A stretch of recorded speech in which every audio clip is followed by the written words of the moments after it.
आया। Last time तो uncle से मुलाकात भी हो गई थी। हाँ, वो हम लोगों को निकलना था ना कहीं उस वक्त।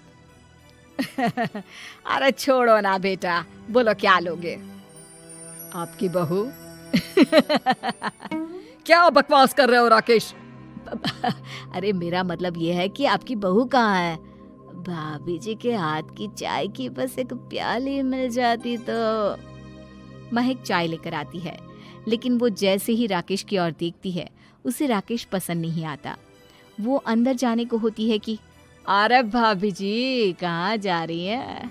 बैठिए तो सबके साथ। जी नहीं, बच्चों को खाना खिला रही हूँ, आप माँ जी से बात करें ना। अंदर जाने के बाद सास कहती है, अरे बेटा राकेश, वो क्या है ना, वैसे तो तेरे अंकल जी की पेंशन आती है, साथ ही ऊपर 2 मंजिल मकान से किराया भी, तो हम लोगों का तो अच्छा चल जाता है। लेकिन महक, उनकी चिंता आप न करें आंटी, आदेश दें बस आप तो। देखो भाग्यवान, रहने दो, कोई बात नहीं, मैनेज हो जाएगा। अरे क्या मैनेज हो जाएगा अंकल, हमें भी बता दें। आप चुप रहिए जी।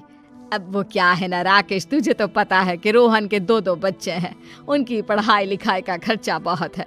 हम ये चाह रहे थे कि रोहन के ऑफिस में महक को भी अगर कोई काम मिल जाता तो। क्यों नहीं आंटी जी, मैं हूं ना, मैं बात कर लेता हूँ। वैसे तो आप हाँ ही समझिए। महक भाभी को बोल देना कि कल तैयार रहें मेरे साथ ऑफिस चलने के लिए, मैं मालिकों से मिलवा दूंगा उन्हें। महक अंदर से सब सुन रही थी। अच्छा आंटी जी, तो चलता हूँ, कल आ जाऊंगा। अच्छा भाभी जी, तैयार रहिएगा कल। राकेश तो चला जाता है, लेकिन ससुर सास पर बरस पड़ते हैं। मुझे ये आदमी एक पैसे का पसंद नहीं है, तुम इसे बोल दो कि हमें कहीं नहीं करवानी बहू से कोई नौकरी। अरे क्यों नहीं करवानी, सारा पैसा मैं इसके बच्चे और इसी पर उड़ा दूंगी, तो मेरी बेटी को क्या दूंगी? जरूरत क्या है तुम्हारी बेटी को तुम्हारे पैसे की? अरे वो तो पहले ही बड़े पैसे वाले घर की बहू है। अपनी बहू की सोचो जो अब तुम्हारी बेटी जैसी है। बच्चे रोहन की आखिरी निशानी है। अरे अपना भाषण अपने पास रखो, सारा दिन घर पर बैठी रोटियां तोड़ेगी, तो काम करे ना कुछ बाहर जाकर। बहू सब सुन रही होती है। वो अगली सुबह बिना मन के तैयार तो हो जाती है, लेकिन जैसे ही राकेश आता है, क्या बात है भाभी जी, रेडी हैं? तो फिर चले डेट पर, मतलब इंटरव्यू पर। महक सामने आती है कि सामने ससुर जी खड़े होते हैं। हाँ महक बेटा, आओ चलते हैं, मैं भी चल रहा हूँ। ससुर को तैयार देखकर राकेश का चेहरा बन जाता है। अंकल जी, आप परेशान हो जाएंगे, अरे रहने दीजिए ना, धूप भी बहुत है। वैसे भी स्कूटर में तो 2 लोग ही बैठ सकते हैं ना। तो तुम चलो, मैं बहू के साथ अपनी कार से आ जाता हूँ। महक ससुर जी को देखकर खुश हो जाती है, उसे शांति हो जाती है। वो लोग रोहन के ऑफिस जाते हैं, जहाँ बॉस कहते हैं, नमस्ते अंकल। नमस्ते महक, कैसे हैं आप लोग? रोहन का सुनकर बहुत दुख हुआ अंकल, वैसे कैसे आना हुआ? बेटा, क्या हमारी बहू के लिए तुम्हारी ऑफिस में कोई काम मिल सकता है? हमने राकेश से इसी सिलसिले में तुमसे बात करने को कहा था, उसी के कहने पर हम दोनों तुमसे मिलने आए हैं।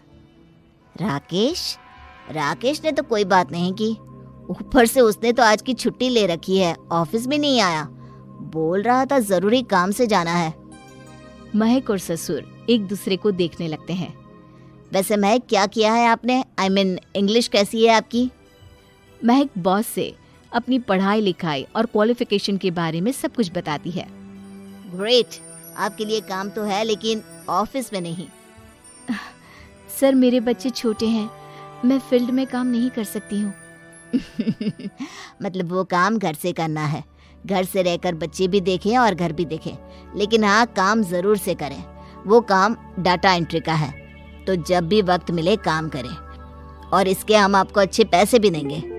महक बॉस की बात सुनकर खुश हो जाती है, उन्हें थैंक्स बोलकर घर आ जाती है। किसके साथ भेज रही थी तुम महक को? अरे वो कमीना, उसने तो ऑफिस से छुट्टी ले रखी थी, बात भी नहीं की थी उसने बॉस से बहू के काम के लिए। वो तो अच्छा हुआ कि मैं साथ में चला गया। हाँ, ठीक है, नौकरी मिल गई ना, इतना ही काफी है। समय बीतता है और एक दिन फिर